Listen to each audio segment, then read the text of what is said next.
সবুজে চাদরে মোড়ানো অপূর্ব সৌন্দর্যের দেশ বাংলাদেশ। বাংলাদেশে গ্রামের সৌন্দর্য আরও অনেক বেশি। গ্রামের মাটি, গ্রামের ফসল, গ্রামের পশু পাখি, গ্রামের ফল, গ্রামের সব কিছুই যেন অপরূপ, যার বর্ণনা করা অনেকটাই কঠিন। আসসালামু আলাইকুম, কেমন আছেন বন্ধু এবং বান্ধবী সকল? আশা করি আপনারা অনেক ভালো আছেন। আমি চলে এসেছি গ্রামের বাড়িতে, আমার শ্বশুর বাড়ি।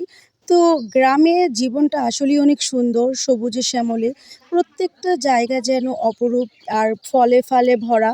আর গ্রাম মানেই তো ফল গাছ থাকবেই। আর আমার শ্বশুর বাড়িতে তো জানেন কুমিল্লা, আর কুমিল্লা তো ফল গাছের কোনো জুড়ি নেই। আর বিশাল বিশাল উঠান জোড়া বাড়ি। আমার শ্বশুরের এলাকায় আসলেই আমার কেন জানি মনে হয় গ্রামের ঐতিহ্য এখনো হারিয়ে যায়নি। কারণ এখন বর্তমানে যেখানে যাই ইট পাথরের দেওয়ালের কারণে আমরা গ্রামটাকে একদম হারিয়ে ফেলেছি। তবে গ্রাম অনেক উন্নত হয়েছে, তবে আমার শ্বশুরের বাড়িটাও কিন্তু অনেক ভালো লাগে, অনেক সুন্দর। তো চলেন আপনাদেরকে দেখাই। এটা হচ্ছে আমার ওয়াশরুম, তারপরে কিচেনের জায়গা, তারপরে এই যে হচ্ছে আমার মাটির চুলা যেখানে আমি রান্না করি। আর এটা পিছনে দেখতেছেন আমার ঘর। আর বড় বড় আম গাছ, আমার শ্বশুরবাড়িতে কিন্তু প্রচুর আম গাছ, আর আম গাছ আমার অনেক প্রিয়। তাই আপনাদের দুলাভাই ঘরের সামনে প্রচুর আম গাছ লাগাইছে।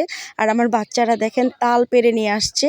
এই তালগুলোও কিন্তু আমার শ্বশুরের এলাকায়, তাল কিন্তু আমার শ্বশুরের এলাকার প্রচুর পরিমাণ। তারপরে আমি চলে গেলাম নিজের ঘরে টুকটাকি কাজ করতে। অনেক দিন যেহেতু আমরা শহরে থাকি, গ্রামে আসি না, তো আমার শাশুড়ি যতটুকু পারে অতটুকু করে। তারপরও আমার ঘরটা দেখে দিলাম।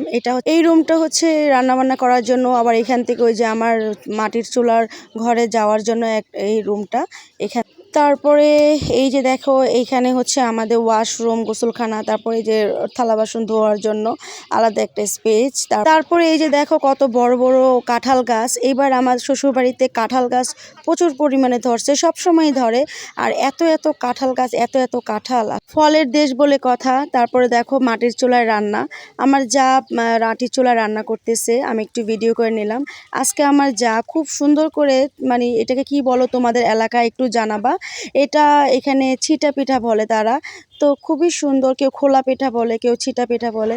আমি বলবো রুটির চাইতে এই পিঠাটা দিয়ে যদি আপনারা গরুর মাংস খান তাহলে তৃপ্তি পাবেন। আমারও খুব ভালো লাগছে, তার উপরে মাটির চুলায় যেহেতু, এটা অনেক মজা, অনেক সুস্বাদু হয়েছে। আমিও বাসায় ঢাকা গেলে এটা বানাবো। আর এটা দিয়ে না, বিশ্বাস করো, মানে গরুর মাংস খেতে অনেক অনেক স্বাদ। তো তোমরা যদি কেউ এটার রেসিপি চাও, এটা আমি তোমাদেরকে দেখিয়ে দেব। আর এটা কিন্তু অনেক সুস্বাদু হয়েছে, গরুর মাংসটা খেতে বেশি মজা লাগছে আমার। সবচেয়ে বড় কথা কি, লাকড়ির চুলার রান্নাগুলো একটু বেশিই মজা হয়, কারণ আমরা তো গ্যাসে রান্না করি। আর এই যে দেখো কত সুন্দর উঠান জোড়া শাকসবজি, তারপরে কত বড় বড় লেবু গাছ দেখছো, বিশাল লেবু ধরে রয়েছে। এই লেবুটাকে কি লেবু বলে একটু কমেন্টে জানাও তো তোমরা সবাই আমাকে। কত সুন্দর লেবু দেখছো। এই যে বাচ্চারা কি সুন্দর সেলফি তুলতেছে, ছবি তুলতেছে, মানে দুইজনে মিলে খুব মজা করতেছে। আর গ্রামে মানে বাচ্চাদেরকে আনা দরকার, গ্রামের মাটি, গ্রামের বাতাস, গ্রামের মানুষের সাথে বাচ্চাদেরকে পরিচয় করে দেওয়া উচিত। হঠাৎ করে বৃষ্টি শুরু হয়ে গেল গ্রামে, এই মুহূর্তটা আসলে অনেক ভালো লাগতেছিল, রোমান্টিক লাগতেছিল। আমিও তোমাদের বৃষ্টির মাঝে যেয়ে একটু দেখাইতেছি প্রাকৃতিকটা। তো আমার মোট কথা বলতে গেলে গ্রামের বাড়িটা এত ভালো লাগে যা বলার বাইরে। তো বিশাল বিশাল কাঁঠাল গাছগুলো তোমাদেরকে দেখাই দিতেছি। পুকুর, এটা হচ্ছে আমাদের বাড়ির ভিতরে দুই ধারে পুকুর। এক ধারে হচ্ছে আমার ভাসুরের বাড়ি, আরেক ধারে হচ্ছে আমাদের। আর এটা হচ্ছে আমাদের জমি যেখানে ফসল চাষ করে থাকে, এটা আমাদের বাড়ির সাথে। আর এইটা হচ্ছে আমার বড় ভাসুরের ঘর, এটা নতুন করেছে। আর আমার বড় ভাসুরের মেয়েরই বিয়ে, তার জন্য আমরা এসেছি। বিয়ের অনেক সুন্দর সুন্দর ভিডিও তোমাদের সাথে শেয়ার করব।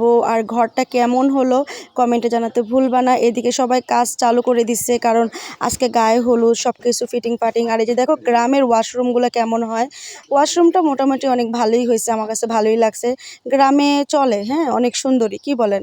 তো এটা হচ্ছিল আমার ভাসুরের উঠান, পাশেই ছিল এটা মুরগির খামার। তারপরে এই যে দেখেন আমার ভাসুরের মানে প্রচুর কাঁঠাল গাছ, মানে আমার ভাসুরের বাড়িতে প্রচুর প্রচুর কাঁঠাল গাছ। তো আজকের ভিডিওটা তোমাদের কাছে কেমন লাগলো কমেন্টে জানাতে ভুলবা না। আল্লাহ হাফেজ।